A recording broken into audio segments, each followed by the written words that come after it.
नमस्कार, वो साक्षी news centre का एक खास कार्यक्रम शौर्य पथ में आप सभी का स्वागत है।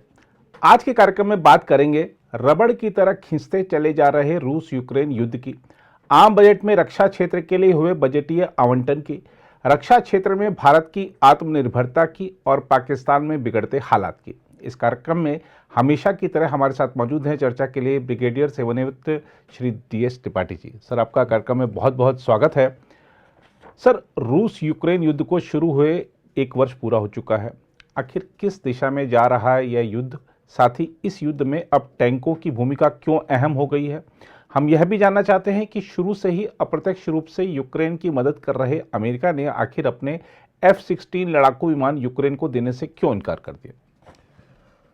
नीरज जी, 2 चीज़ें हैं। पहली बात तो पहले जरूर यूक्रेन और रूस रशिया की लड़ाई थी जी। उसके बाद नाटो और रशिया की लड़ाई हुई जी। और आप देख रहे हैं कुछ महीनों से जब ये खिंचा जा रहा है वास्तव में रबड़ की तरह, जैसे आपने कहा जी। ये अमेरिका और रशिया की लड़ाई होगी, सुपर पावर्स की लड़ाई होगी। जी। जी। और सबसे ज़्यादा है कि सुपर पावर बीच में तो रशिया का जब डिसइंटीग्रेशन हो गया था 1991-93 के जो वहाँ गोर्बाचोव से हुई थी, उसके बाद से अमेरिका का एक छत्र था पूरा सुपर पावर का, और कहीं ना कहीं रूस के मन में ये था कि हमको बहुत दबा दिया गया जी, जो कि कहीं ना कहीं निकलना था। उसको भी अपनी सुरक्षा की चिंता हो रही थी जी। और उस समय जो नाटो पहले 10 और 11 मेंबर ही सिर्फ होते थे जी, 30 हो गए बढ़ करके, क्योंकि जितने ये टूट करके रशिया से गए थे सब जो है वहाँ उनके नाटो के मेंबर बन गए थे जी। कई जगह पर नॉन नाटो देशों को भी नाटो इक्विवेलेंट मेंबरशिप दे दी गई थी, जैसे पाकिस्तान भी उनमें था, जो कि बाद में रिवोक कर दिया गया जी। तो ये जो युद्ध है वो बिल्कुल अब एक तरह से देखा जाए तो पूरा नाटो और अमेरिका मिलकर के और रूस के साथ हो गया। यूक्रेन तो बीच का एक अब मोहरा ही रह गया है जी, जी। उसको समझ में नहीं आ रहा है कि क्या करे, क्योंकि युद्ध में तो पहले ही नहीं था जी, हमला उसके ऊपर हुआ था जी, नुकसान उसका हुआ और इतना हो गया कि उसको समझ में नहीं आया क्या करें जी। फिर मदद मिली और ये मिलती रही, थोड़े बहुत गेम्स हुए, तो अब इनको तो खुद ही समझ में नहीं आ रहा है यूक्रेन को कि हम अगर निकले तो कैसे निकले जी। तो ये युद्ध बिल्कुल अभी जहाँ तक मेरा विचार है खिंचता रहेगा। वो खिंचता इसलिए रहेगा कि आप देखिए जहाँ जहाँ भी जिस युद्ध में भी अमेरिका का इन्वॉल्वमेंट रहा है जी, आप सोचिए सारे, कोई ऐसा नहीं है 2 साल से 3 साल से कम तक चला हुआ। आप कोरिया ले लीजिए जी, 50 से 93 3 साल, उसके बाद 66 से 69 भी जी 3 साल चला। वियतनाम देख लीजिए जी, कितना लंबा खिंचा, 6-7 साल चलता रहा जी। इराक जी अगेन जी, आप देख लीजिए, वो कहने के लिए 3 साल था लेकिन 11 साल तक चला जी। और उसके अलावा कई है, मैं आपको एग्जांपल दूं, अफगानिस्तान को भी देख सकते हैं उसी सबसे नजदीक। तो मैं वही कह रहा हूँ कि 20 साल जो है ये चला है जी अफगानिस्तान के साथ जी। तो जहां भी अमेरिका का इन्वॉल्वमेंट रहा है, आप लीबिया ले लीजिए, कंबोडिया ले लीजिए, ये 1900 उसमें कंबोडिया में 67 से 75 उनका गृह युद्ध चल रहा था जी, लेकिन इन्वॉल्वमेंट अमेरिका का था। और ये जहां भी इन्वॉल्वमेंट हुई है इतना लंबा खिंचता रहा है जी जी। कम से कम मेरे पास आपको मैं 10-11 देशों का एग्जाम्पल दे रहे, किंतु आप गल्फ वॉर देख लीजिए, डेजर्ट स्टॉर्म जो था वो चलता रहा था, इराक था, वियतनाम, मतलब ये सारे जितने भी थे कोई इतने कम नहीं रहे जी। तो मुझे नहीं लगता कि उस हिसाब से अगर आंका जाए जी। और जबकि वो तो बहुत छोटे देश थे जी, जिनके पास कुछ था नहीं जी। ये तो रूस है जो कि सुपर पावर अपने आप को तो उससे कभी कम इसने माना नहीं बिल्कुल, और उस हिसाब से था भी जी, उनके पास तो था ही, हथियार से लेके हर एक चीज थी जी। तो उस हिसाब से मुझे लगता नहीं है कि ये इतनी जल्दी खत्म होने वाला है जी।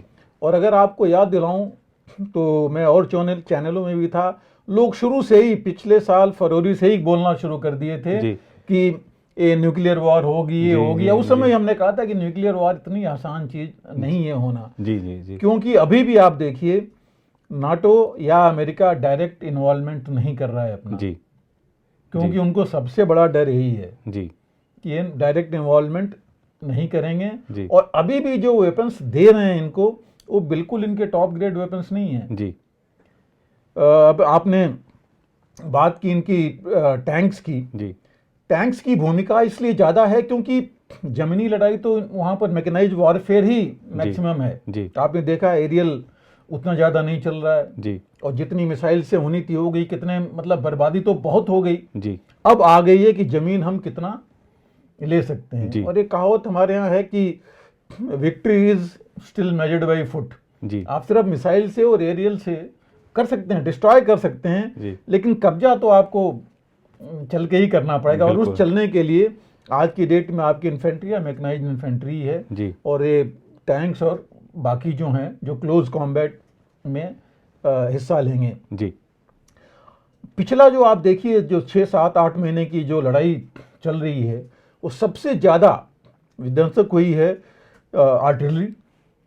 मिसाइल तो खत्म हो गई तो मैं अभी जी, नहीं ले रहा हूँ क्योंकि जी। वो तो शुरू में बहुत हो गया था जी। और मुझे लग रहा था उसके बाद इनके पास भी इतना नहीं बचा है कि क्या डिस्ट्रॉय करें, जी। जितना इन्होंने कर लिया। जी लेकिन आर्टिलरी और जो आर्मर्ड टैंक्स थे जी यही थे जो सबसे ज़्यादा मोबिलिटी लिए, फास्ट मोबिलिटी थी और जा करके वो कैप्चर कर पाए। चाहे वो खारकिव से लेकर के जो चारों इन्होंने स्पेयर हेड्स बना रखे थे, रसा ने 4 डायरेक्शन में जो अटैक की थी, जो नॉर्थ और 2 ईस्ट से, जी। दोनों में जो है यही था जी। कि वो स्पीड से आगे बढ़े। लेकिन कारण थे जिस वजह से वो रुक गए, क्योंकि वो ऑर्गेनाइज नहीं कर पाए, लॉजिस्टिक्स बहुत स्ट्रेच हो गई, जिसकी प्लानिंग नहीं की, वो एक अलग ही विषय है। जी उसके बाद से देखा गया कि अभी खास करके इस समय में टैंक्स जो यूज हो रहे थे खास करके यूक्रेन के पास, तो रशियन T-72 और उसी तरह के एक A400 करके भी था, S400 करके था। जी वो टैंक्स थे जो कि बहुत पुराने टैंक्स हैं, अभी लगभग वो आउटडेटेड हो गए हैं। ये समझिए एक तरह से वर्ल्ड वॉर टाइप के टैंक्स थे जी जो कि इतनी ना उनकी मोबिलिटी है, उनकी स्पीड भी बहुत कम है, बहुत लाइट टैंक्स है, हालांकि बहुत हल्के हैं, 46 से 47 टन के टैंक्स हैं। जी लेकिन उतने कारगर नहीं हैं जी जितने होने चाहिए। खास करके जो यूक्रेन का जो टेरेन है, खास करके जहाँ पर कि रिवराइन टेरेन बहुत है, जहाँ स्लिपरी बहुत है, इस जी। समय तो खैर स्नो है तो जी। ये टैंक्स वैसे ही नहीं चल पाते हैं, हालांकि जी। ट्रैक टैंक्स की ज़्यादा जरूरत होती है। जी इसके साथ साथ आर्मर्ड फाइटिंग व्हीकल्स हैं जी जिसमें इन्फेंट्री भी जाती है, APCs हैं, आर्मर्ड पर्सनल कैरियर्स हैं।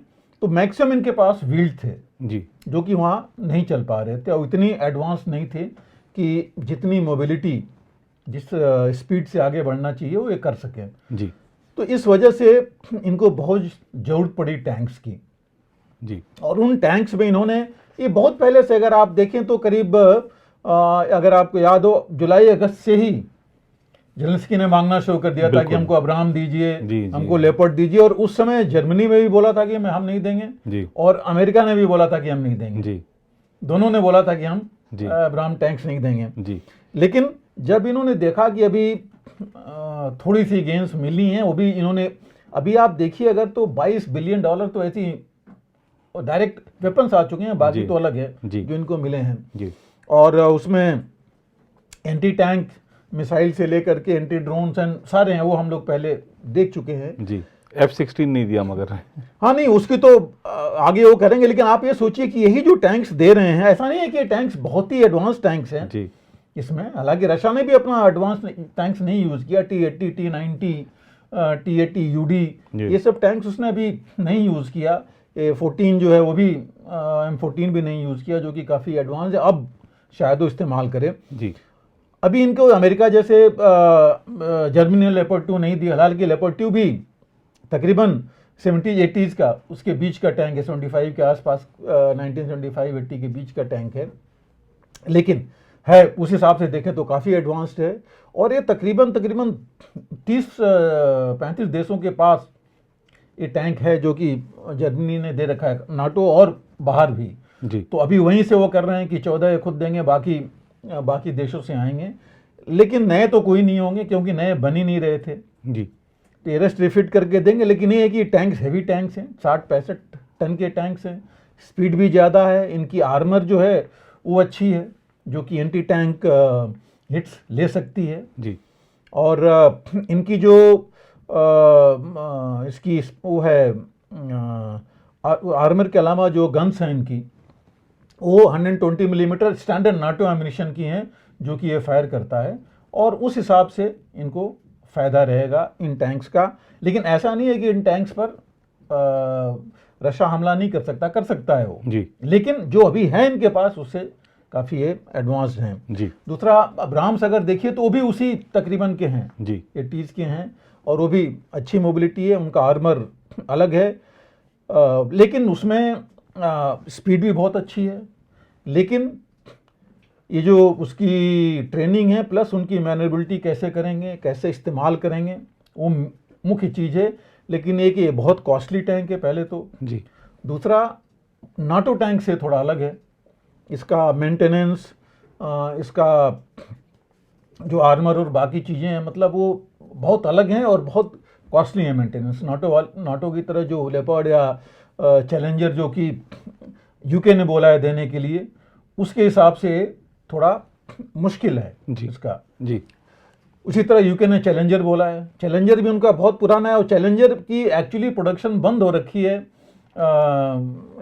इंग्लैंड में। अच्छा। लेकिन वो स्टार्ट करके वो है उनके पास, तो मैक्सिमम जो ये लोग दे रहे हैं वो इनके जो पहले के हैं, इनके स्टॉक में है, इन्वेंट्री में है, उसको रिफिट करके दे रहे हैं। जी। जी। अमेरिका तो यहाँ तक अब्राम्स के कुछ बहुत ही एडवांस सिस्टम्स जो हैं उनको निकाल के दे रहा है। जी। क्योंकि अगर वो टैंक्स इनके पकड़ में आ गए रशिया के तो सारी चीज़ें वो एज इट इज़ डिकोड कर लेंगे क्या है, और ज़्यादा मुश्किल होगा जी अमेरिका को। जी। तो ऐसी चीज़ें हैं, और रीज़न एक ये भी है कि अमेरिका ने जितने ये आर्टिलरी गन्स दिए, मिसाइल्स, रॉकेट्स दिए, हिमार्स दिए, प्लस फ्रांस ने सीजर गन दी 155, तो यूके से भी आई, जर्मनी से भी आई 155 मिलीमीटर गन, इन्होंने भी दी, अमेरिका ने भी दी। ये कंबाइंड करके, और अगर जो इन्होंने ड्रोन्स दिए और जो एंटी टैंक इन्होंने मिसाइल्स दी, वो मिला करके कारगर सिद्ध हुई रशिया के अगेंस्ट। जी। तो ये लग रहा है कि ये मिलने के बाद ये फर्क पड़ेगा, फर्क तो पड़ेगा, लेकिन ये भी नहीं है कि इतना फर्क पड़ जाए और इतनी जल्दी टैंक्स आएंगे अभी को, क्योंकि इन टैंक्स को अभी पूरा रिफिट करने में कम से कम जो समय लगेगा वो 3 से 4 महीने है। जी। जी। उसके अलावा ट्रेनिंग, इन टैंक्स पर ट्रेनिंग, बिकॉज दोनों की अलग है। जो नाटो के टैंक्स हैं जर्मनी, और अगर आप इंग्लिश देखें वो, और इनकी जो अब्राम्स हैं, इन दोनों की ट्रेनिंग अलग है, अलग टाइप की है। जी। लॉजिस्टिक्स, रिपेयर, मेंटेनेंस, ये सारा जो है दोनों का अलग है। जी। तो अलग अलग इनके सिस्टम्स बनाने पड़ेंगे। जी। आप सिर्फ लेके जा नहीं सकते कि टैंक्स आ गए और चल दीजिए। जी। जी। जी। कुछ अगर डैमेज हुआ, कुछ हुआ, रिप्लेसमेंट तो कैसे होगा? जी। वो भी उनको ट्रेन करने के लिए आदमी चाहिए, उसके लिए भी ट्रेनिंग चाहिए। जी। तो ये इतना अभी आसान नहीं है, तो मुझे लगता नहीं कि इतनी जल्दी ये टैंक्स पहुंचेंगे। कुछ जरूर आ सकते हैं जी। लेकिन अगर आप अब्राम्स लीजिए तो मुझे लगता है कि 4 से 6 महीने के पहले आएंगे। जी। जी। जी। और इस हिसाब से अगर आप देखिए तो रूस ने तो पहले ही बोल दिया है जी कि हम एक एक टैंक को उड़ाएंगे। जी। रूस की एक प्राइवेट कंपनी है जिसने ये बोला है कि जो भी, उसने ऑफ कोर्स पुतिन से बोला है कि जो भी हमारे सोल्जर्स अगर ये डिस्ट्रॉय करते हैं, एक टैंक डिस्ट्रॉय करते हैं नाटो की और अमेरिका की, तो हम $72,000 उनको देंगे। जी। जी। यहाँ तक चीज़ें पहुँच गई हैं। जी। जी। और रूस ने बोला है कि हम भी जवाब पूरा देंगे। जी। तो ऐसा नहीं है, और रूस भी नेचुरली उन्होंने अपनी T-90 की प्रोडक्शन काफ़ी बढ़ा दी है, T-90 टैंक्स की, T-80 UD की बढ़ा दी है। जी। जी। तो ये लड़ाई और खींचेगी जी। और बढ़ेगी जी। और फियर्स होगी। मतलब ये आप ये देखिए कि इससे हो क्या रहा है कहाँ? यूक्रेन तो कहीं नहीं है, यूक्रेन को सिर्फ यूक्रेन का डैमेज हो रहा है। जी। जी। शहरों का, लोगों का, इंफ्रास्ट्रक्चर का, उनके पैसे मुफ्त में तो सब कुछ मिल नहीं रहा है। बिल्कुल, किसी न किसी तरीके से तो इनसे लेने ही लेने हैं। आप देखिए एक्चुअली ये चीज़ अभी तक आई नहीं, लेकिन रशिया और अमेरिका इसीलिए बीच में पड़े हैं कि इतनी ज़्यादा मिनरल्स हैं जी यूक्रेन में, जी, जो जी, कभी और हम लोग उसका एक डिस्कस कर सकते हैं। बट इतने ज़्यादा टाइटेनियम से लेके, मतलब आप लेटेस्ट लीजिए, इतनी ज़्यादा चीज़ें हैं, सॉल्ट बेसिक से लेकर के हर एक चीज़ से, ग्रेन्स का तो हमने देख ही लिया जी, ये पूरी दुनिया के लिए कितना इम्पोर्टेंट था ये बेल्ट, उसके लिए। तो ये सब चीजें हैं जिसके लिए ये लड़ाई चल रही है। जी, जी। और इसीलिए मैं कह रहा हूं कि ये लड़ाई अगर इस तरह इन्वॉल्वमेंट हो गया तो जल्दी खत्म नहीं होगी। रहा F-16 का सवाल, F-16 वैसे भी रशिया ने बहुत कम लोगों को दिया है जी, अमेरिका ने बहुत कम कंट्रीज को दिया है जी। पाकिस्तान को भी दिया है, तो उसकी भी मेंटेनेंस रिपेयर वो नहीं करते जी। इनके ये लोग करते हैं जी। जैसे कि कोई उसका रिवर्स इंजीनियरिंग करके और चीजें नहीं शुरू करे। हालांकि एक बात हमने पिछली बार वो किया था कि इंडिया में F-16 बनाने की भी बात चल रही है जी, बातचीत, और लगभग एक तरह से काफी आगे स्टेज तक पहुंच चुकी है, प्राइवेट सेक्टर में ये होना है जी। तो और ये सबसे बड़ा डर यही है अमेरिका को कि अगर F-16 दे दिया और F-16 वहाँ डिस्ट्रॉय हुए, कैप्चर हो गए, तो ये बहुत बड़ा जी धब्बा लगेगा जी, अमेरिका के ऊपर। जी, जी। आपको याद है बालाकोट के टाइम हमने सिर्फ ये बोला था जी, कि F-16 ने गया होगा और किस तरह उस बात को दबा दी गई। जी, जी, जी। उसकी कोई बात ही नहीं करता जी। कि ना हमने सिर्फ शुरू में बताया, उसके बाद ना हम आगे बढ़े, ना पाकिस्तान ने बोला, ना अमेरिका ने इस बारे में कोई बातचीत की। तो आप समझ सकते हैं कि कितना सेंसिटिव है अमेरिका, इनके जो एडवांस जितने भी जेट्स हैं या वेपन्स हैं उनके बारे में, कि ये जो है इस तरह से सबके सामने नहीं आए, कोई रिवर्स इंजीनियरिंग नहीं करे। बिल्कुल बिल्कुल। तो इस वजह से F-16 लगता नहीं है कि देंगे। इवन जर्मनी ने बोल दिया है कि वो भी फाइटर्स नहीं देंगे जी, क्योंकि 2-3 चीजें होती हैं, फाइटर्स पहले ट्रेनिंग, फिर इनका जाएगा again reverse engineering, plus Russia ने अगर ले लिया कि ये तो बिल्कुल ही डायरेक्ट हो गया तो फिर कहीं ना कहीं बात आगे बढ़ जाएगी जी, जो कि इनके किसी के हित में नहीं, किसी के हित में नहीं है जी। और यूक्रेन के राष्ट्रपति वोलोदिमीर ज़ेलेंस्की नाटो से आधुनिक और घातक हथियारों की क्यों मांग कर रहे हैं? क्या नाटो इनकी मांग पूरी करेगा? और क्या उनको ये भी डर है कि मौसम अगर बदलता है तो रूस युद्ध को और तेज कर देगा?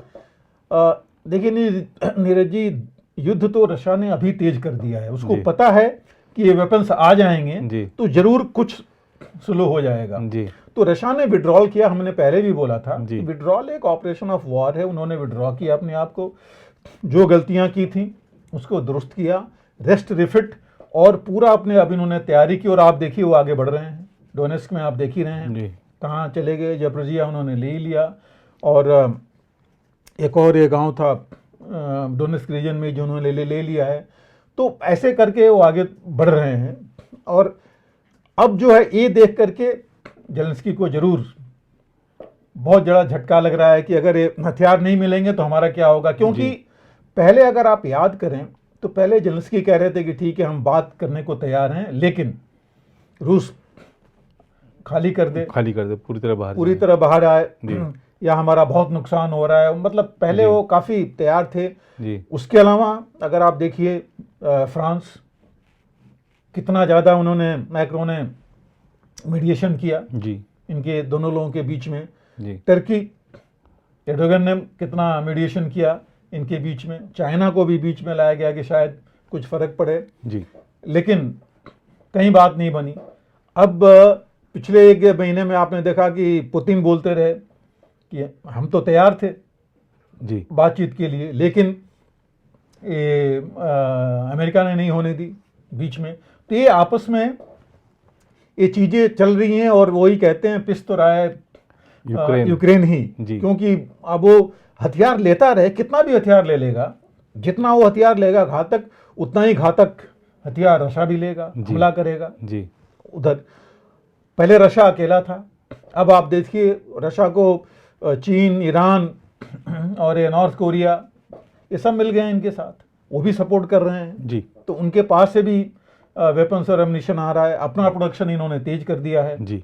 और रशिया के पास अभी भी इतना सरप्लस है कि वो पैसा अपना उसमें लगा सकता है, लेकिन सैंक्शंस का असर तो हो रहा है, लेकिन फिर भी उन्होंने कुछ चीज़ें अपनी डेवलप कर ली हैं। जो डिपेंडेंट थे वो भी, और जिस चीज़ के लिए डिपेंडेंट थे नाटो देशों पर, खासकर अमेरिका पर, वो अपना ये बना रहे हैं, तो वो भी अपना हथियार बनाएंगे जी। और नुकसान किसका होगा? लड़ाई तो यूक्रेन में हो रही है ना, बिल्कुल, रशिया की जमीन पर तो हो नहीं रही है, पिटाई तो उसकी हो रही है। तो नुकसान तो जितना भी वेपन्स कुछ भी आ जाएगा, नुकसान तो होना है जी यूक्रेन का ही जी। तो ये चीज कभी ना कभी यूक्रेन को समझना पड़ेगा। और मुझे लग रहा है यूक्रेन की जनता ये समझ रही है जी कुछ जगहों पर ऑलरेडी ये हो रहा है जी कि हम कब तक जो है ये झेल ऐसे रहते रहेंगे। जी 4 करोड़ की टोटल पॉपुलेशन, जी जिसमें 1 करोड़ तकरीबन डिस्प्लेस हो गई है जी इंटरनली, जी उससे ज्यादा जी लाख के आसपास, कहते तो हैं कि 45-50 हजार, बट लाख के आसपास मर चुके हैं। जी और तकरीबन 1 करोड़ के आसपास, हालांकि वो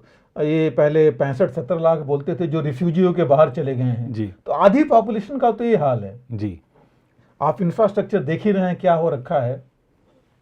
तो इसमें और वेपन्स ले करके और इसको पूरी तैयारी तो होती, इतनी जल्दी तैयारी होती नहीं जी इनकी। कितनी ट्रेनिंग आप कीजिए, कुछ भी कीजिए, और नाटो और जो अमेरिका है अपने जो सोल्जर्स हैं उनको तो भेज नहीं सकते लड़ने जी, के लिए। जी, जी। उसका रिपरकशन ही बिल्कुल अलग हो जाएगा। जी भले ये हो रहा है कि ठीक है उनको कुछ रिटायर्ड हो आ रहे हैं और उनको ट्रेन कर रहे हैं, वो जी, कर रहे हैं, वो अलग की बात है, जी लेकिन फर्क तो पड़ रहा है। लड़ना तो इनको ही तो है। ये जो चीज है ये बहुत इंपॉर्टेंट है। और इसलिए जो भी मांग कर रहे हैं जेलेंस्की, पहली बात, सारी मांग तो पूरी हो नहीं सकती। जी आप सोचिए, ये गए थे अमेरिका में पहली कंट्री को, एक जगह उन्होंने वाशिंगटन में वहाँ पहुँचे थे, पैट्रियट मिला उनको वहाँ पर लेकिन वहाँ पर जाकर के इनकी बातचीत को आगे बढ़ाने की कोई चीज़ आगे नहीं आई। अमेरिका ने तो अब सीधा बोल दिया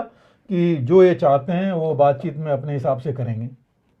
मतलब अमेरिका का इंटरेस्ट नहीं है जी कि जेलेंस्की और रशिया या ये अमेरिका मीडिएटर बने, इनसे बातचीत कराए कि ये डैमेज कम से कम रुके, बाकी चीज आगे बढ़ सकते हैं। जी तो इस देख के नहीं लगता कि ये जो अब अमेरिका और इनकी नाटो तो मेरे ख्याल से, नाटो में आप देख ही रहे हैं कितना डिवीजन हो रखा है। जी जी कि नाटो, पोलैंड तो सीधा सीधा है, जर्मनी में भी आवाज उठने लगी है इस लड़ाई के अगेंस्ट, हम क्यों इसमें इतने पिस रहे हैं। जी जी आप देखिए वेज के लिए फ्रांस और इंग्लैंड में भी बहुत ज्यादा प्रदर्शन हो रहा वो है। चल रहा है। जी तो उनको ऊपर बहुत असर पड़ रहा है। जी जी तो नाटो इतना कितना झेलेगा। जी और एक वॉर फटीग जिसे कहते हैं, जी वो चीज आई गई है। जी बिना लड़े हुए उनके ऊपर लड़ाई चल रही है उनको। जी जी जी तो ये जो चीजें आ रही हैं, ये जेलेंस्की शायद अभी नहीं समझ रहे हैं कि कब तक चलेगा, कब तक उनको ये देते रहेंगे। जी बिल्कुल बिल्कुल। तो ये मांग तो रहे हैं, कुछ उनको मिल रहा है, लेकिन मुझे नहीं लगता कि हर एक चीज उनकी मांग पूरी हो पाएगी। थोड़ा भारत की तरफ लौटें तो सर, भारत रक्षा क्षेत्र में आत्मनिर्भरता की ओर तेजी से बढ़ रहा है। खासतौर पर निजी क्षेत्र को रक्षा उद्योग में काफ़ी बढ़ावा दिया जा रहा है, हम देख रहे हैं। इसलिए हम आपसे जानना चाहते हैं कि हम रक्षा उद्योग से जुड़े किन क्षेत्रों में आगे बढ़ रहे हैं और वर्तमान में हमारी क्या क्षमताएं हैं। वैसे रक्षा क्षेत्र में हमारी आत्मनिर्भरता कितनी जरूरी हो गई है, इसका अंदाजा अभी एक दिन पहले ही थल सेनाध्यक्ष जनरल मनोज पांडे की ओर से दिए गए बयान से भी लगाया जा सकता है, जिसमें उन्होंने कहा है कि कोई भी देश नवीनतम अत्याधुनिक तकनीक को साझा करने को तैयार नहीं है। इसका मतलब यह है कि देश की सुरक्षा ना तो आउटसोर्स की जा सकती है और न ही दूसरों की उदारता पर निर्भर रहा जा सकता है। नहीं जी, बिल्कुल, ये बहुत जरूरी है। आप देख रहे हैं आज की हालत क्या है, जी यूक्रेन की हालत आप देख ही रहे हैं जी। मांगे जा रहा है। रशिया भी नॉर्थ कोरिया से एमिनिशन लिया जी, ये ईरान से ड्रोन्स लिया जी, ये चाइना से भी उसको मिल रहा है। तो ये ऐसी चीज है कि इतने बड़े देश हो करके भी ये नहीं कर पा रहे हैं, इनके पास था नहीं। दूसरी चीज, नाटो में भी अगर आप देखें यूरोपियन कंट्रीज में, तो एक देश ही नहीं है कि जो कि हर एक कंपोनेंट लेता है। आप सोचिए, हम बोफोर्स लिए थे आज से तकरीबन 32-33 साल पहले जी, और वो भी 3 कंट्रीज में बनते थे, उसके अलग अलग सिस्टम्स जो हैं जी, तो एक में नहीं था। आप सोचिए कि अगर हम अभी इंपोर्ट कर रहे हैं, हमारी भी क्या कंडीशन हुई। जी, हमें पता है कि हम चाहे वो लेटेस्ट लीजिए यूएवी था या एरियल प्लेटफॉर्म्स थे या जो भी सिस्टम्स हमने लिए, उनके स्पेयर्स के लिए कितनी मुसीबत झेलनी पड़ी। जी, सीधी सी चीज़ आप देखिए, ये जो यूएवीज हमने ली थी इजराइल से, बीच में आपको पता है जब AK एंटोनी डिफेंस मिनिस्टर थे, उस समय IAI जो इजरायली एयरक्राफ्ट इंडस्ट्रीज मलोट में है, जिनसे स्पेयर्स आते थे, उनको ब्लैकलिस्ट कर दिया गया था। जी, स्पेयर्स आने बंद हो गए थे। जी, तो ऐसी चीजें हमें झेलनी पड़ती हैं, जी, जो कि एक बहुत बड़ी, प्लस हम पुरानी चीजें लेके चलते रहते हैं, रिवर्स इंजीनियर करते हैं और हम आगे बढ़ नहीं सकते थे। दूसरी चीज आपने जो बात की प्राइवेट सेक्टर की, आप देखिए अमेरिका, रूस, इतने बड़े कंट्रीज, इतने अत्याधुनिक चीजें बनाते हैं, कौन बना रहा है? Private sector. गवर्नमेंट उनकी कोई फैक्ट्रीज नहीं है हमारे ऑर्डिनेंस फैक्ट्री बोर्ड की तरह, किसी भी तरह जो बना रही हैं यही बना रहा। हाँ, कोऑर्डिनेशन होता है, बाकी चीजें होती हैं। तो ये बहुत जरूरी है हमारे लिए कि हम आत्मनिर्भर हों, और अभी हमें पता है कि हमें किस तरह के आइटम कहां पर चाहिए। अभी हालत है, मान लीजिए आप जैकेट हम इंपोर्ट करें, शूज इंपोर्ट करें, ये चीजें तो आज की टेक्नोलॉजी तो ऐसी नहीं है कि हमें बना नहीं सकते। शायद हमारे पास या तो विल नहीं थी, या हमें बाहर का प्रेशर ही था कि हमसे लो, हमसे ही लो, कि हाँ कि हम ऐसे देंगे।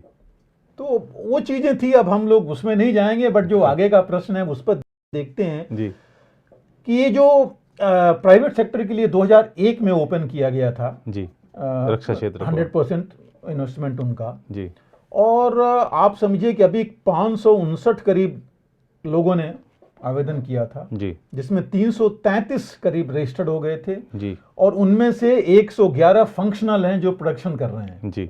वो काफी बड़ी चीज है जो कि ये अभी तक हो रखी है। और पिछले कुछ सालों में आपने देखा, 2-3 सालों में कई चीजें जो हैं 450 से ऊपर के आइटम जो है अब तो हजारों में हो गए, जिनको ये बंद कर दिएगा कि इंपोर्ट नहीं किया जाएगा, हमें इंडिजिनस ही लेंगे। तो इससे जो है और चीजें बढ़ी, और जो रिक्वायरमेंट्स भी फ्लोट करना शुरू कर दिया। अभी पहले क्या होता था, सिर्फ या तो डीआरडीओ और हम ही बात करते थे, या डीआरडीओ अपना अलग स्टैंड अलोन डेवलप करता था, फिर बताता था कि हमारे पास ये सिस्टम है, आप देखिए लीजिए, और हम ट्रायल्स में चलते रहते थे।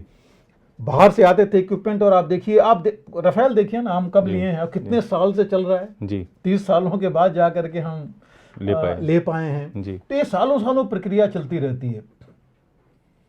और आयरनी देखिए कि अगर हमें जरूरत थी तो हम क्या अपना क्यों नहीं डेवलप कर पाए ये चीजें। तो जो भी प्रेशर रहा हो, जैसे भी रहा हो, साइंटिस्ट के ऊपर प्रेशर, गवर्नमेंट या नीचे जो भी प्रेशर रहा हो, अलग की बात है, बट जरूरत तो बहुत ज्यादा है कि हम राइफल भी अपना सोचिए नहीं बना पाए। एक राइफल हमारी इंसास डेवलप हुई, लेकिन हमें जिस तरह की कारगर राइफल चाहिए उस तरह नहीं है वो। इसीलिए आपने देखा अमेठी में हम रक्षा के साथ एक संयुक्त उपक्रम लगा के AK सीरीज का जो है हम बना रहे हैं, 200 सीरीज में हम चलेंगे, जो कि वो भी बंद था। बीच में आपस में डिस्कशन था उसकी रॉयल्टी को लेकर के, लेकिन ये पिछले साल जब होगी तो वो चल रहा है। तो अगर ऐसी चीजें हैं, स्नाइपर राइफल्स हम जो हैं इंपोर्ट कर रहे हैं, बताइए हमने करीब 1.5-2 लाख के आसपास कितनी राइफल हम अभी अमेरिका से इंपोर्ट कर रहे हैं, क्योंकि हमारे पास है नहीं जो चीजें वहां पर चाहिए जिस तरह की हम। और हम किससे, अब पाकिस्तान तो हमने छोड़ ही दिया, उसे तो हमें कोई नहीं, हम किसको देख रहे हैं, चीन को देख रहे हैं, या और एडवांस कोई हमारे पास बाहर की लड़ाई करनी पड़े। तो वहां हमने देख लिया कि चीन कितना आगे है, हमसे तो काफी आगे है देखा जाए तो रक्षा क्षेत्र के प्रोडक्शन में। बिल्कुल। और ऐसा नहीं है कि चीन ने नई चीज इजाद की, उसके मैक्सिमम जो F सीरीज के उसके जो एयरक्राफ्ट है, देखिए उन्होंने मिक्स सीरीज के जो एयरक्राफ्ट रक्षा के थे उनको लेकर के उसने रिवर्स इंजीनियरिंग की और उसका बनाया उसने। आपको याद है 80s के टाइम के एक अमेरिका के एयरक्राफ्ट क्रैश हो गया था, जिसके ऊपर बहुत लड़ाई हुई थी, क्योंकि वो जाके चीन के इलाके में हुआ था, उसके मैक्सिमम पार्ट्स उन्होंने डिक्लेयर करने से पहले कि यहाँ है निकाल लिए थे। तो ये ऐसी चीजें हैं जो कि वो करके आगे बढ़ता रहा है।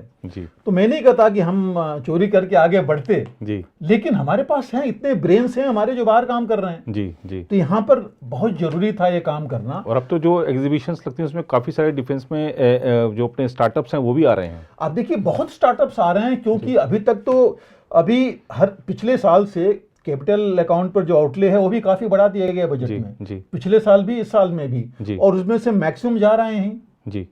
आईडेक्स बनाया था गवर्नमेंट ने, जो कि बेसिकली मतलब इनोवेशन और टेक्नोलॉजी के लिए है, जो कि डिफेंस के लिए, स्ट्रिक्टली फॉर डिफेंस है, जो कि डिपार्टमेंट ऑफ डिफेंस प्रोडक्शन ने बनाया है जी उनके साथ, उनके लिए भी बजट आवंटन हुआ है जी कि ये इनोवेशन करें, अपनी चीज़ें बनाएं। तो हालांकि मुश्किल भी है, देखिए आर्मर बनाना इतना आसान नहीं है। अभी जो हम टैंक्स की बात कर रहे थे, कहीं चुबाब आर्मर है, कहीं सैंडविच आर्मर है, कहीं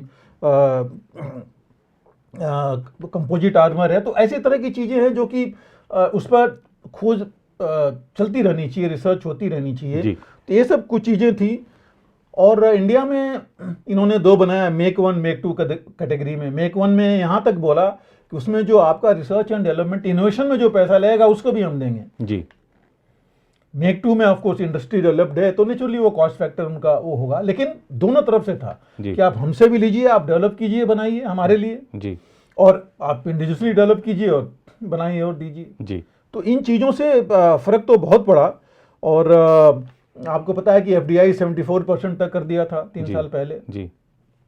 तो अब उनका फ़र्क पड़ रहा है। और कई ऐसे हैं जो कि आपको कुछ एग्जांपल्स देखिए आप कि जो हमारे डिफेंस सेक्टर में कितने बड़े बड़े आ रहे हैं अभी, जो और यही नहीं है, एक और चीज़ बढ़ी जा रही है। आप देखिए डिफेंस एक्सपोर्ट जो कभी 18-19 में 2400 करोड़ या 3000 के थे, अब जो है 14000 करोड़ तक पहुंच गए हैं। जी जी। नेक्स्ट ईयर ये कह रहे हैं कि हम 22000 और 2025 तक 25000 करोड़ तक पहुंच जाएंगे जी जी डिफेंस एक्सपोर्ट्स में। जी जी। तो ये बहुत बड़ी चीज़ है। इस तरह अगर हम इंपोर्ट पे लगे रहते थे, अभी एक्सपोर्ट बिल्कुल पे। जी बिल्कुल। और अभी ऑलरेडी मैं आपको बताऊंगा कुछ जगह पर ऑलरेडी हम कर चुके हैं जी साइन एक्सपोर्ट करने के लिए। जी। दूसरी बात, जहाँ तक अब हम कर रहे हैं, जो कुछ सालों से हुआ है कि जो भी चीज़ कोई फॉरेन अगर दे रहा है जी, जो भी कोई भी उनकी जो भी कंपनी है जी। जो भी हमें आइटम दे रही है, हम उसका जो है मेक इन इंडिया भी करेंगे जी। और वो भी जो बनाएंगे उसमें से 75% आप मैक्सिमम, मतलब आप इंडियन पार्ट्स रखिए, इंडिया से लीजिए जी। और टेक्नोलॉजी भी दीजिए, जिसकी सबसे बड़ी लड़ाई तो उसकी टेक्नोलॉजी की। जी। लेकिन टेक्नोलॉजी के मामले में इंडिया ने गारंटी दिया है कि भाई हम ऐसे नहीं यूज करें। जैसे लेपर्ड 2 टैंक्स का क्या है, जी कई कंट्रीज देने को तैयार हैं। आप तकरीबन 100 लेपर्ड्स इनके पास पहुंचने हैं टैंक्स, जी। लेकिन कोई कंट्री बिना ये कॉन्ट्रैक्ट में था कि बिना जर्मनी के परमिशन के दे नहीं सकता था। और जर्मनी ने क्यों नहीं दिया था लेपर्ड 2? उसने कहा कि अमेरिका कुछ दे ही नहीं रहा, अमेरिका ने बना मना कर दिया, हम क्यों लेपर्ड 2 अपने दें। जी जी। तो अमेरिका ने भी मजबूरी में देना पड़ा कि इधर से लेपर्ड भी वहां चला पहुंचे। जाए। जी। तो ये सब चीजें होती हैं जिसके लिए बहुत जरूरी है कि हम आत्मनिर्भर इसमें बने। जी। आप देखिए अभी जो मीटिंग चल रही थी अपने नेशनल सिक्योरिटी एडवाइजर गए हुए हैं उसमें अमेरिका में। जी। वहाँ के जैक सुलिवन जो उनके सॉरी एनएसएस से बात हुई है जी इनकी, जी। उसमें और है क्या बेसिकली यही है जी। आईसीटी तो यही जी, है जी, कि हम टेक्नोलॉजी टेक्नोलॉजी की बात कर रहे हैं। जी, जी। और बहुत अच्छी बात हुई है। आप देखिए सबसे पहली चीज तो यही आई है, उसमें गए कौन गए हैं, डीआरडीओ, आपके जो टेक्नोलॉजिकल एक्सपर्ट्स हैं, इसरो, सारे गए हुए सब गए हैं। जी जी। और जी इंजन अगर हम बना रहे हैं 414 जो कि तेजस 2 मार्क 2 के लिए, जिसका ऑलरेडी ये समझौता हो गया है, तो बहुत बड़ी चीज़ है हमारे लिए ऐसी डेवलपमेंट्स। जी। और ये जो इंजन है बहुत एक पावरफुल इंजन है जी। किलो न्यूटन, आई थिंक 10 या कितने किलो न्यूटन पावर। सोचिए आप कितना बड़ा वो है, जिससे कि बहुत बड़ा फर्क पड़ जाएगा हमारी कैपेबिलिटी में। जी। तो इसमें मतलब अभी जो है अमेरिका ने भी या बाकी कंट्रीज भी इंडिया की स्ट्रेटेजिक इंपॉर्टेंस समझ गए हैं जी। और सबसे बड़ी ये चीज समझ गए हैं कि इंडिया एक रिस्पॉन्सिबल कंट्री है जो कि बाकियों की तरह से हमारी जो टेक्नोलॉजी है इसको इधर उधर शेयर नहीं करेगा। ये एक बहुत बड़ी चीज है, भरोसा। ये बहुत बड़ी भरोसा, दोनों चीजों जो है ये बहुत बड़ी भरोसेमंद चीजें उनको मिली हैं और इसलिए जो है इसमें ये लोग दे रहे हैं टेक्नोलॉजी। बट आप अपने देखिए टाटा को देखिए, टाटा ने advance systems, Tata advance system दो हैं टाटा के, टाटा एडवांस सिस्टम और टाटा पावर। जी। टाटा एडवांस सिस्टम जो है military systems, radar systems, command control systems, aerospace, UAVs, जी, ये जो ये हैं एयरक्राफ्ट के लिए जो बेसिक रिक्वायरमेंट्स हैं उसके साथ वो भी वो कर रहे हैं। जी। देन बोइंग के साथ तो बनाने जा ही रहे हैं, आपको बताया जी, F-16 लगभग उसी की बातचीत हो रखी है। टाटा पावर है, आप देखिए वेपन सिस्टम ग्राउंड लेवल के वो मैन्युफैक्चर करने जा रहे हैं जी। Upgradation of tanks, armoured vehicles जी, जो पहले चलता रहता था या हम दूसरों से करते थे, हमने इजराइल से कराई थी। हमने कुछ गन्स जो वर्ल्ड वॉर 2 विंटेज की रशियन गन्स थी 130 मिलीमीटर को अपगन कराया था 155 वो इजराइल से, लेकिन बहुत पैसे हमारे लगे थे, बहुत समय लगा था उसमें। अगर ये चीज़ें करें, बैलिस्टिक्स का ये करेंगे, एयरक्राफ्ट, रेकी एयरक्राफ्ट इक्विपमेंट वगैरह का उसके मैन्युफैक्चर में, रिसर्च में, ये जितनी चीज़ें उसके रिसर्च में भी ये लेंगे। एयर डिफेंस के भी उसमें ये जा रहे हैं, सेंसर्स, नेटवर्क सेंटरिंग सिस्टम्स, जो ये तीनों चीज़ें, मतलब दोनों कंपनियां जो टाटास की वो कर रही हैं। रिलायंस, मैंने बताया था नेवल के लिए, नेवल सिस्टम्स में पूरा है। रिलायंस नेवल जो इंजीनियरिंग है इसमें नेवल शिप्स बनाने के ऊपर भी अग्रसर है जी। और सारे सिस्टम्स इनके इंक्लूडिंग अपग्रेडेशन से लेकर के सारी चीज़ों में जो हम अपग्रेडेशन के लिए बैठे रहते थे, हमारी शिप्स रशा जाती थी जी, रिफिटिंग के लिए या अपग्रेडेशन के लिए। हम जी अब यहाँ होने लगेंगी तो आप सोचिए कितना बड़ा ये फर्क हमारे लिए नहीं बाकियों के लिए फर्क पड़ेगा जी। इसके बाद आप देखिए ये महिंद्रा डिफेंस जी, armoured vehicles, armoured fighting vehicles जी, नॉर्मल जो मिलिट्री व्हीकल्स चाहिए हमें उसके ऊपर हैं ये, mine protection gear, mine protection vehicles जी, इनका रिसर्च भी, ट्रेनिंग भी करेंगे, एम्प्लॉयमेंट भी वो करेंगे जी, बिल्कुल। तो ये महिंद्रा डिफेंस उसमें है, महिंद्रा एरोस्पेस में भी है जी। उसके बाद आप देखिए कल्याणी स्ट्रेटेजिक सिस्टम्स हैं इनके, ये आरटी गन्स जी, आरटी गन्स में आर्मर फाइटेड व्हीकल्स भी ये करेंगे और बाकी मिलिट्री व्हीकल्स का। और यहीं मैं आपके अभी बता दूं कि ऑलरेडी इनकी एक कंट्री से बात हो रखी है कल्याणी की, एक्सपोर्ट करने के लिए 155 मिलीमीटर आर्टिलरी गन्स जी जी। तो हम इस स्टेज पर सोचिए ऑलरेडी पहुंच चुके हैं जी। इसके अलावा एल&टी डिफेंस एंड एरोस्पेस, वो भी काफ़ी हैं, आगे जा रहे हैं इसी में, इंक्लूडिंग न्यूक्लियर पावर्ड, हम सबमरीन से लेकर हर एक हैं, लेकिन पावर वो देखेंगे उसका, नेवल इंजीनियरिंग, वेपन सिस्टम्स, तो ये चीज़ें हैं। इसके अलावा आप देखिए हिंदुजा, अशोका लेलैंड डिफेंस जी, मैं मेन मोटे नाम ले रहा हूँ, बाकी तो अलग हैं, अडानी एरोस्पेस जी जी, देन एक अल्फा डिजाइन है, पुंज लॉयड है, तो ऐसे करके देखिए बड़े नाम हैं जो कि मैंने आपको कुछ बताए कि ऑलरेडी इसमें मतलब वो काफी आगे बढ़ चुके हैं जी, बिल्कुल। कई सिस्टम्स इन्होंने बना दिए हैं जी, कई सिस्टम एडवांस स्टेज में हैं जी। तो ये फर्क इसीलिए पड़ा है जी। और ये और जो हमने कुछ देर पहले बात की कि जो 550 कंपनी ने दिया था 330 ऑपरेशन, 330 ऑलरेडी काम शुरू कर रही हैं, 110 ऑपरेशन, अगर मैं कहता हूं उसमें से 60% भी ऑपरेशनल हो गई जी, तो आप सोचिए कि कितना बड़ी फर्क ये डाल सकता है जी, बिल्कुल। दूसरी चीज, ये जो ऑनगोइंग लड़ाई है रशिया यूक्रेन की, एक बहुत बड़ी चीज है हमें सीखने के लिए, कौन सा सिस्टम किस तरह काम कर रहा है, कौन नहीं काम कर रहा है, किसके लिए क्या चाहिए, बहुत बड़ी स्टडी जो हो रही है जी। और ये सारी चीजें हम श्योर कि ये लोग साझा कर रहे हैं आपस में जी।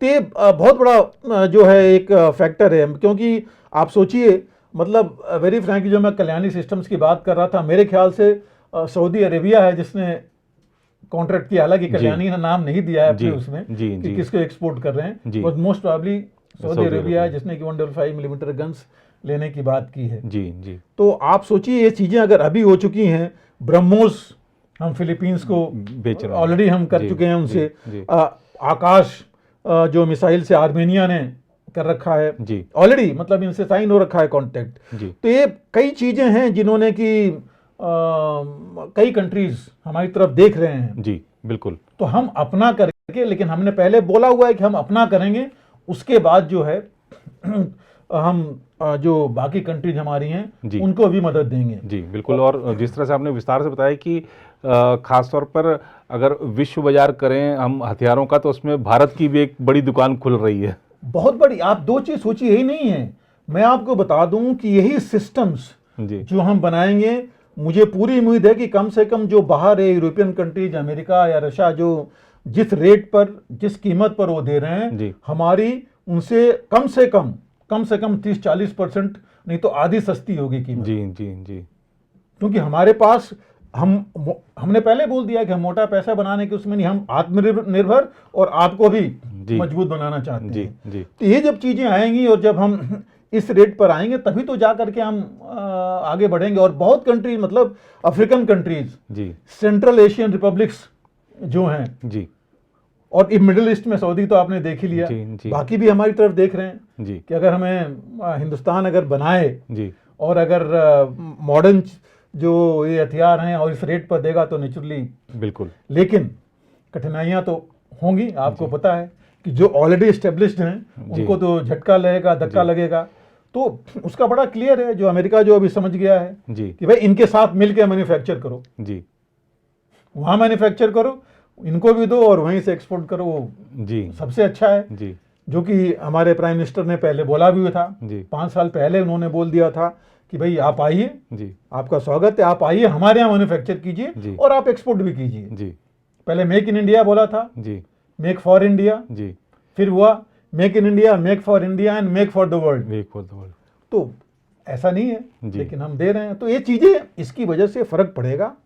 प्लस आपने देखा जो कैपिटल आउटलेज हम करते जा रहे हैं इनोवेशन में, आईडेक्स से लेकर के और भी 1-2 हैं जिनको ये पैसे दिए जा रहे हैं। इंडस्ट्री और आर्मी अभी इनका, और जो ये IIT, मतलब जितने साइंटिफिक इंस्टीट्यूशंस हैं, टेक्नोलॉजिकल इंस्टीट्यूशंस, इनके बीच में अभी आपस में काफ़ी कुछ अंडरस्टैंडिंग हो गई है, मैकेनिज्म बन गई है, एक मैकेनिज्म इन प्लेस है जी, जो लोग ऑलरेडी अपॉइंटेड हैं जो इंटरेक्ट करेंगे और इसके ऊपर बात करेंगे।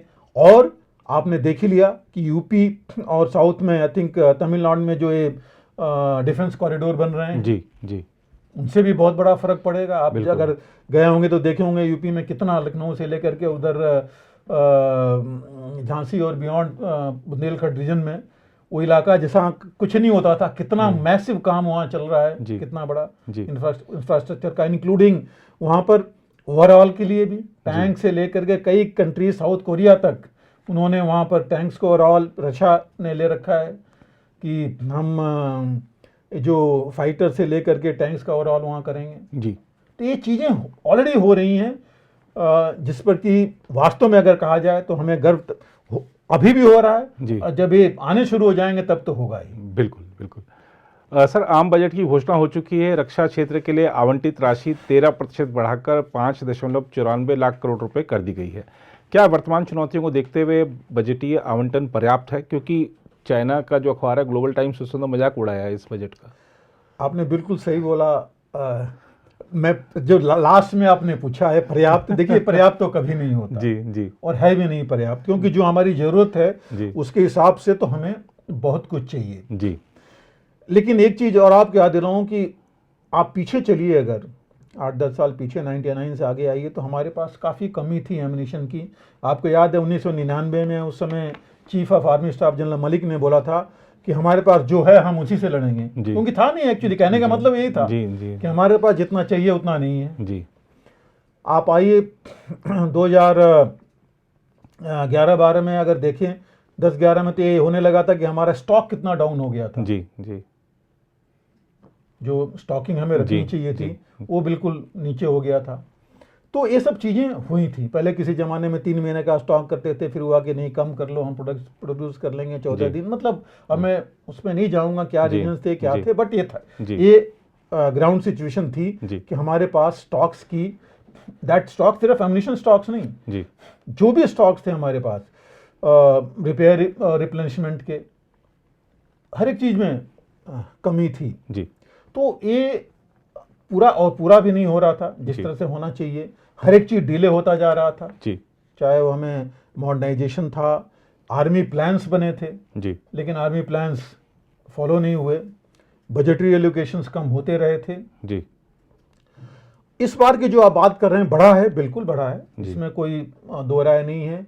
और अच्छी बात है कि कैपिटल आउटले भी बढ़ा है, लेकिन रेवेन्यू में हमारा ज़्यादा चला जाता है। और अभी यूरोप वगैरह और बाकी चीज़ें मिला करके जो मैं कहूँगा ऐसा नहीं है कि एक्स्ट्रा है, ड्यू था जो पहले नहीं हुआ, तो नेचुरली अभी देने से वो तो बढ़ा है, करीब 27-28 हज़ार करोड़ जो बढ़ा है। अगर पहले दिया गया होता तो हो सकता है वो एक बाय इस तरह नहीं हुआ होता जी, लेकिन वो बढ़ा है। लेकिन उसके बावजूद बजट जरूर बढ़ा है। और बजट में अगर आप जाएं तो आप देखिए कि 8% ऑफ टोटल बजट जो है डिफेंस बजट है जी, और पिछले साल से इसमें 13% की बढ़ोतरी हुई है। जी, और जो ज़्यादा बढ़ोतरी इन्होंने कैपिटल आउटले में भी की है, बट लेकिन बहुत ज़्यादा, इतनी ज़्यादा नहीं है कि हम बिल्कुल नई चीज़ें ले सकें। जी। हाँ, ऑनगोइंग जो चीज़ें हैं या जो पेमेंट्स जी। हैं वो शायद कुछ कैपिटल और कुछ रेवेन्यू में भी पैसा जो है वो मिला करके वो पूरा हो जाएगा। जी, तो आगे हम बढ़ सकते हैं।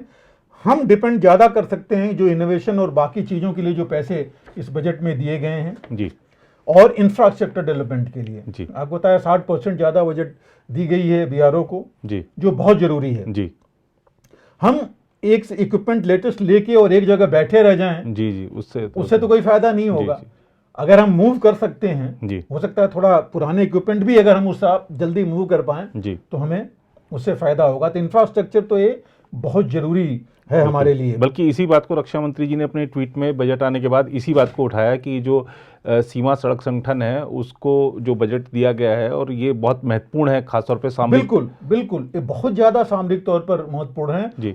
है और इसमें स्पीड लाने की जरूरत है। जी, जैसे हम यहाँ पर कह रहे हैं कि हम पर डे 20-22 किलोमीटर बना रहे हैं, उस जी। हिसाब से इसमें भी स्पीड लाने की जरूरत है। जी, हम मॉडर्न इक्विपमेंट लेकर के वो जैसे भी करें, जी, उस हिसाब से जरूरी है कि टेक्नोलॉजी का इतना ज़्यादा बढ़ गया है तो प्रॉब्लम नहीं होनी चाहिए जी। कि हम स्पीड बढ़ाएं वहाँ पर लेकर के। जी, क्योंकि आप किस ज़माने में रोड बनती थी वही पुराने तरीके से, जी, वो बारिश हुई बंद, बर्फ हुई तो बंद, वही कोयला उसमें गर्म करके डालते थे। अब तो सीमेंट आपके पास आ गया है, बाकी तारकोल भी ऐसे आ गए हैं जो बहुत जल्दी जम जाते हैं। जी, तो उस तरह की चीज़ें लेकर के, टेक्नोलॉजी लेकर के हमें आगे बढ़ना है। जी, एक चीज़ और इसमें है जो अच्छी चीज़ की है कि सस्टेनेंस में 44% का इजाफा किया है। ये वो है जिसकी हम बात कर रहे थे कि हम सस्टेन कर सकें अपने आप को। ये लड़ाई हो क्या रही है, यूक्रेन सस्टेन नहीं कर पाया, था ही नहीं उसके पास। रशिया को सस्टेनेंस मुश्किल हो रही है अभी, जी, इसलिए वो बाकियों से लेकर के अपने आप को सस्टेन करने जा रहा है लड़ाई। जी, हमारे पास भी ये सस्टेनेंस जो मैं अभी बात कर रहा था, रिजर्व्स की, स्पेयर्स की, आर्म्स एम्युनिशन स्पेयर्स जो भी थे जो हमें स्टॉक करके रखने चाहिए जी, as per war wastage reserve, जो हम उसमें कहते हैं अपने आर्मी उसमें फौज की लैंग्वेज में, वो जो है उसको बढ़ाने के लिए। तो ये एक फोकस उसके ऊपर है जो बहुत अच्छी चीज़ है। क्योंकि चाइना का हम देख ही रहे हैं क्या कैपेबिलिटी, और चाइना ने, हम कुछ भी अपने आप को बोलें, मैन तो आदमी तो है ही है, आदमी तो तगड़े हो सकते हैं बट मशीन भी तो चाहिए जी, बिल्कुल साथ में। और चाइना ने इस मामले में इंफ्रास्ट्रक्चर भी बहुत आगे बढ़ा लिया है। अपना जो उसका रिजर्व है या सस्टेनेंस है उसने काफ़ी आगे बढ़ा लिया है, काफ़ी आगे तक उसने स्टॉकिंग कर ली है जी, अपने हर एक चीज़ की, चाहे वो फ्यूल कहिए, चाहे एम्युनिशन कहिए, चाहे जो क्लोथिंग से जो भी चीज़ें ज़रूरत वाली हैं, माइन से लेके हर एक चीज़ जो रिजर्व में उसको चाहिए, या स्पेयर्स जो चाहिए, जो इक्विपमेंट उसने वहाँ लगा रखा है जी, उसको रिपेयर, रिकवरी, जितनी भी चीज़ें चाहिए, जी, जो कि यही चीज़ मुश्किल हो रही है कि ये टैंक्स आ जाएंगे यूक्रेन में, बट ये चीज़ कहाँ से होगी, रिपेयर, रिकवरी, बिकॉज उसके लिए आदमी चाहिए, उसके लिए आपको क्रेन चाहिए। उस अभी आप 45 टन का टो कर रहे थे टैंक, अब आपको अगर 65 टन का टो जी, करना है तो उसके जी। लिए तो आपको सब कुछ चाहिए, तो सिर्फ टैंक आने से तो नहीं होगा ना, जी, जी, बाकी चीज़ें उसके चाहिए। फिर दो चीज़ें होंगी वहाँ, नॉन स्टैंडर्ड, स्टैंडर्ड। तो हमारा एक स्टैंडर्ड, और हम जो है आत्मनिर्भर करके वो बनाएं, और ये जो है ऑलरेडी उसको तो सस्टेनेंस के लिए हम रिजर्व रखें जी। कि अगर ऐसी इवेंचुअलिटी आती है जो आई हमारे पास तो हम अपने आप को सस्टेन कर सके, और रिजर्व्स हमारे ऐसे हों कि हमें पीछे मुड़ के देखना नहीं पड़े। हमारे जो सैनिक वहाँ पर हैं वो आगे चलते रहें, उनको पता है कि पीछे हमारे पास आ रहा है हमारे साथ साथ, क्योंकि सबसे बड़ी चीज़ यही होती है। जी, रशिया ने इनिशियल सब कुछ कर लिया, पीछे उनके पास फिर मुश्किल हो गई। तो ये चीज़ देखनी बहुत ज़रूरी है जो कि इस बजट में इसमें किया हुआ प्रोविजन किया इन्होंने। जी। आप देखिए इसमें ऑपरेशनल एलोकेशन जो है इन्होंने काफ़ी बढ़ा दिया है, जी। करीब 90,000 करोड़ तक चला गया है बजट स्टेटमेंट्स इसमें। नॉन सैलरी रेवेन्यू जो मैं बात कर रहा था कि वो और कैपिटल मिला करके इनको जो है बढ़ा देंगे, मतलब वो हम जो पेमेंट्स है, बैलेंस ऑफ पेमेंट, जो बैलेंस है पेमेंट्स वो कर पाएंगे जी। और रिसर्च एंड इनोवेशन की जो मैं बात कर रहा था उसको इन्होंने काफ़ी वो दिया है, डीआरडीओ का बजट बढ़ा दिया है, इनोवेशन फॉर, वही जो मैं आईडीएक्स की बात कर रहा था, इनोवेशन फॉर डिफेंस एक्सेलेंस, वो बढ़ा दिया है इन्होंने। फिर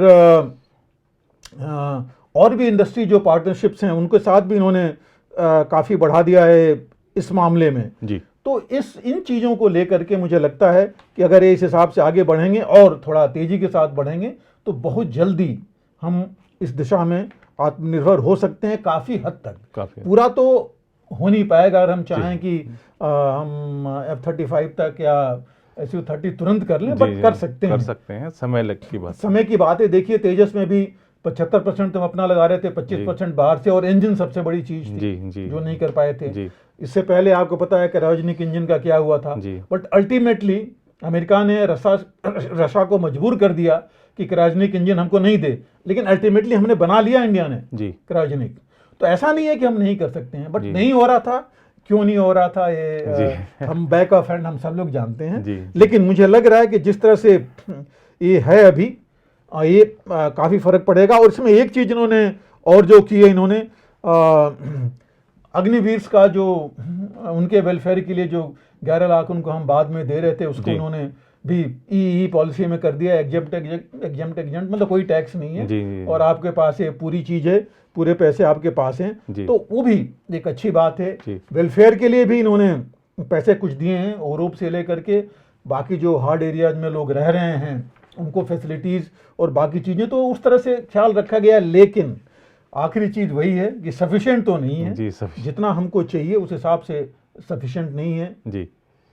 तो हमको बहुत ज़रूरत पड़ेगी। और यही नहीं, मैं सिर्फ ऐसा नहीं है कि सिर्फ आर्मी को जरूरत पड़ेगी जी। हमको नेवल में भी, इंडो चाइना, इंडो पैसिफिक, अगर हम सुपर पावर, या मैं कहता हूँ सुपर पावर की जगह पावर बनना चाहते हैं जी अपने रीजन में भी, तो हमको अपना इन्फ्लुएंस बियॉन्ड शोर्स रखना पड़ेगा जी जी जी। बियॉन्ड अपने LC LAC हमको अपना इन्फ्लुएंस रखना पड़ेगा जी।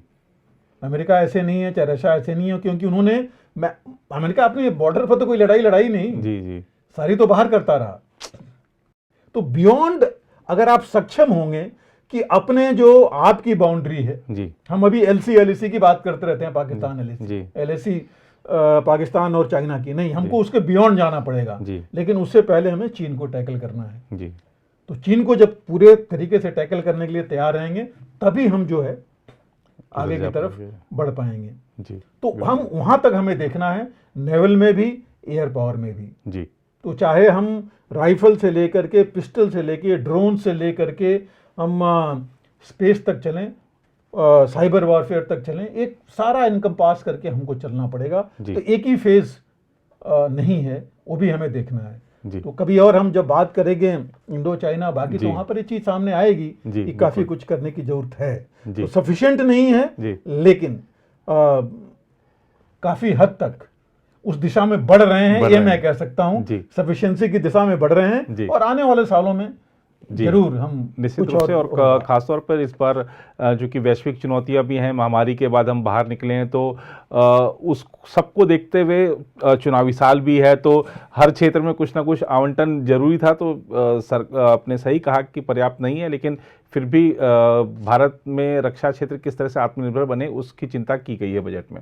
सर, पड़ोस में चलें तो पाकिस्तान में विस्फोट बढ़ते जा रहे हैं। पेशावर की मस्जिद में बड़ा धमाका हुआ, वहाँ सरकारी अधिकारियों पर हमले बढ़ रहे हैं। इसके साथ ही सत्ता पक्ष और विपक्ष एक दूसरे पर आतंक में संलिप्त होने के आरोप लगा रहे हैं। इसे कैसे देखते हैं? अब तो वहाँ के जो गृह मंत्री, उन्होंने आंतरिक मंत्री, उन्होंने राणा सनाउल्लाह, उन्होंने नेशनल असेंबली में स्वीकार कर लिया कि हमने इनको मुजाहिदीन बनाया था, ये आतंकवादी बन गए, हमको ही मार रहे हैं।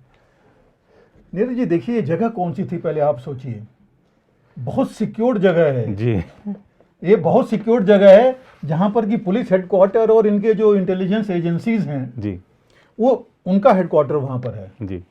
और मस्जिद में कम से कम 400 से 500 लोग थे जी। पहली चीज तो एक इतनी सिक्योर जगह पर आदमी कैसे पहुंच गया, तो आप सोच सकते हैं कि क्या लेवल है सिक्योरिटी की जी। दूसरी चीज, हमारे मंदिरों पर हमला होता रहा, मस्जिद पर, मस्जिद इनके लिए प्योर है, और उस जगह पर ये खुद ही हमला कर रहे हैं जी।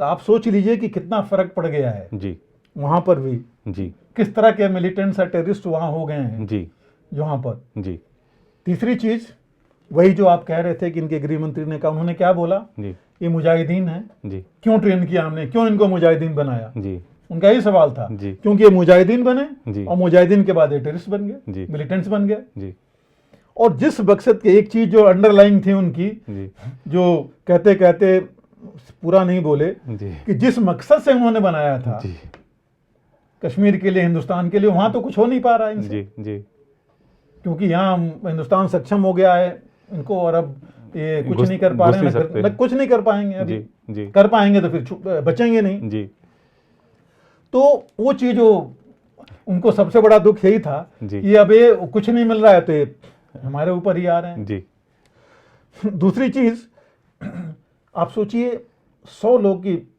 डेथ हो गई जिन्होंने, इन्होंने बोला, जो वहां बोला जा रहा है वो तो ज्यादा ही बताया, ज्यादा ही ऑफिशियल आंकड़ा 100 से ज्यादा ही कह रहे हैं। वहां तो लोग कह रहे हैं कि 200 के आसपास हो गए, जी। 600-700 लोग करीब वहां थे। जी 250 ये घायल कह रहे हैं, उससे ज्यादा ही थे। जी तो अगर 250 और 350 तो ये हो गए, तो 400 कहाँ, फिर तो होंगे ही ज्यादा, नेचुरली 600-700 लोग होंगे जहां पर ये थे।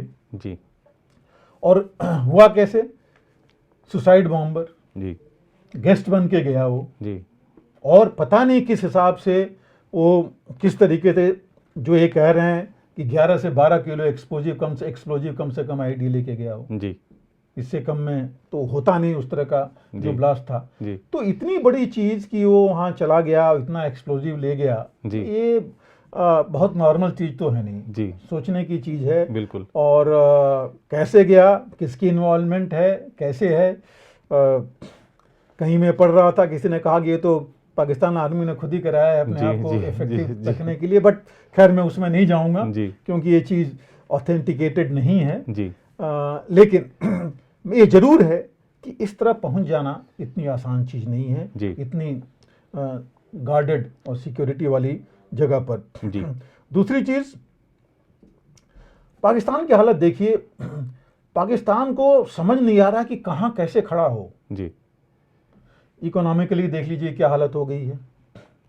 252 रुपये पेट्रोल हो गया, जी 262 रुपये डीजल, 252 रुपये पेट्रोल और 266 रुपये आपका केरोसिन है। डॉलर। हाँ डॉलर भी, केरोसिन का भी काफी बढ़ गया वहाँ पर। केरोसिन बढ़ गया, जी। केरोसिन 268 के आसपास, मतलब जी, ऐसे जी, बढ़ा है। जी। अब आप सोचिए कि वो आम आदमी, ये तो हम इसकी बात कर रहे हैं जो यूज नहीं करते। रोटी की हालत आप देख रहे हैं, जी आटे दाल की भाव अलग है, जी टमाटर और बेसिक दूध की चीजें जी क्या हो गई हैं वहाँ, जी। क्या हालत है। जी तो ये सब चीजें हैं जो कि बहुत ज्यादा लोग परेशानी में हैं जी। अभी इस समय देख करके।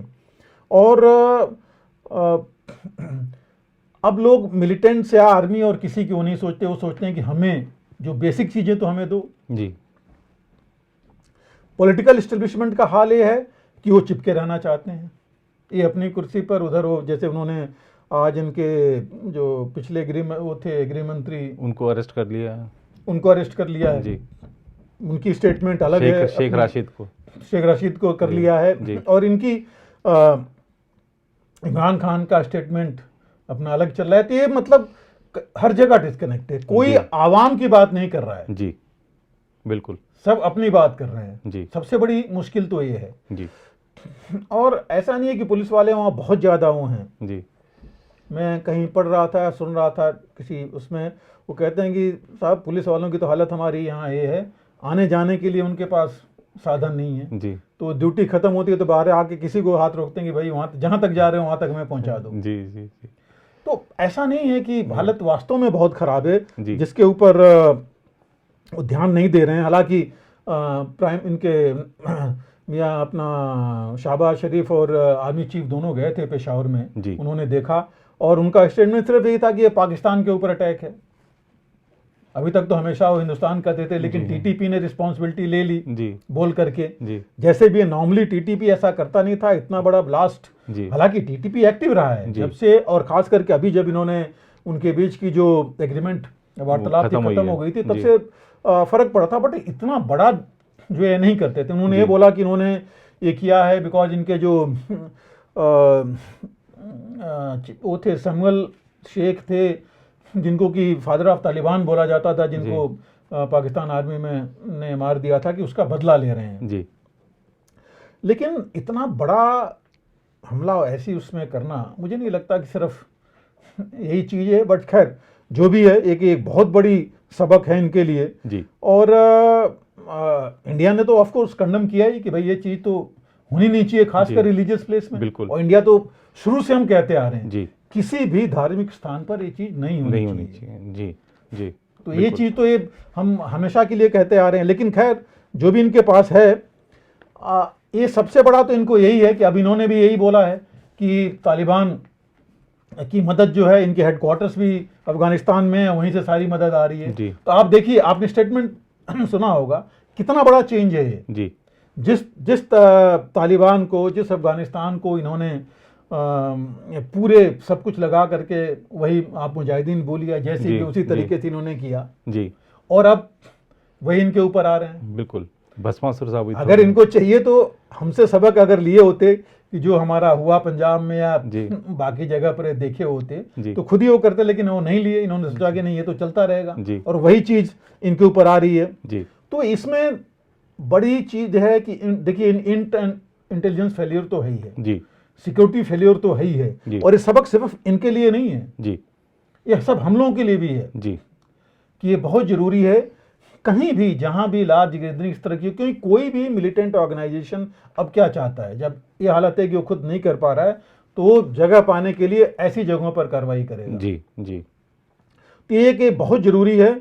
और ये जो इनका जो सिक्योर्ड जोन है, जो इस तरह इन्होंने बनाया है, उस तरह और इनको सोचना पड़ेगा जी, कि भाई हम इसको, इस जोन को जो हमने बहुत सिक्योर सोचे थे वो है नहीं, बिल्कुल बिल्कुल, उस पर उनको देखना पड़ेगा जी। और जो टीटीपी ने ली है रिस्पॉन्सिबिलिटी, आप कितना लिक्विडेट करेंगे? लिक्विडेट तो कर नहीं पाए। अब आप कह रहे हैं कि अगर वो अफगानिस्तान से कर रहा है तो आप और लिक्विडेट नहीं कर पाएंगे, बिल्कुल, कैपेसिटी कैपेबिलिटी आपकी है नहीं जी। अमेरिका अब इंटरेस्टेड नहीं है तालिबान में जी, आप ही से वो लेकर के आप उससे बहुत कमा लिए जी। अमेरिकन असेंबली में बोला गया था जी कि हमने इनको बहुत दे दिया जी, लेकिन ना उनको कुछ हासिल हुआ ना आपको हुआ जी। तो इसलिए अब या तो टॉक्स जो कर रहे थे मिल बैठ के बात करें, ये चीज तो नहीं हो ना, कम से कम जी जी, भले मनमुटाव रहे, भले वो चीज चले कि ठीक है ये पॉइंट नहीं है इस पॉइंट पर, बट कम से कम लोगों की जान तो नहीं जाती, बिल्कुल, इतनी हालत तो नहीं खराब होती जो होनी है, बिल्कुल। तो ये जो चीजें हैं अभी भी, आई थिंक कल परसों मियांवाली या किसी और जगह कम से कम 6-7 पुलिस स्टेशन पर जो है हमला किया टीटीपी ने जी। तो ये चीज रोकना पड़ेगा इनको हर हालत में, और ये ऐसे नहीं रुकती, बातचीत से ही रुकेगी। और जैसा आपने कहा कि इनको अपना ये जो सुरक्षित क्षेत्र समझते हैं उनको और सुरक्षित बनाने की ज़रूरत है, क्योंकि आज अगर इनके पुलिस थाने सुरक्षित नहीं है और चीज़ें सुरक्षित नहीं है तो कल को इनके परमाणु बम भी असुरक्षित हो सकते हैं। और दुनिया की भी शायद सबसे बड़ी चिंता यही है। एक और चीज़ है नेहरू जी, देखिए कि ये जो आप ये सोचिए, जो उन्होंने खुद बोला है, ये जो मुजाहिदीन ट्रेन करना तो आप बंद कीजिए ना, बनाना जी बिल्कुल, क्योंकि जब यही खुद आपके अगेंस्ट जा रहे हैं तो कल को क्या पता कि आपका ही मुजाहिदीन कोई ट्रेंड आपकी, जैसे आप कह रहे थे, न्यूक्लियर एस्टेब्लिशमेंट में अगर चला गया तो आप ही नहीं रहेंगे जी जी जी। तो पहला तो गृह मंत्री के बयान के बाद वहां पर पहला कदम यही उठाना चाहिए कि जो टेररिस्ट ट्रेनिंग कैंप है उनको बंद करना चाहिए जी। और निश्चित रूप से आज आपने कार्यक्रम के जरिए बताया कि खासतौर पे रक्षा क्षेत्र में हम कैसे आत्मनिर्भर बन रहे हैं, इस बार का रक्षा बजट हमारे लिए कितना महत्वपूर्ण है, रशिया यूक्रेन युद्ध को लेकर, और ख़ासतौर पर ये जो हथियार लॉबी है उसकी सोच को लेकर जो तमाम सवाल उठते हैं उसका आपने बड़े विस्तृत तरीके से जवाब दिया। और यकीनन ये जो कार्यक्रम है दर्शकों के मन में उमड़ घुमड़ रहे कई सारे सवालों के जवाब देगा। फिलहाल इस रिपोर्ट में इतना ही, बाकी देश दुनिया की खबरों के लिए बने रहें आप प्रभा साक्षी के साथ। अगर आप भी लेना चाहते हैं देश दुनिया की तमाम जानकारी तो आज ही सब्सक्राइब करें हमारे चैनल को, साथ ही नीचे दिए बेल आइकन को जरूर दबाएं ताकि हर अपडेट आप तक पहुंच सके।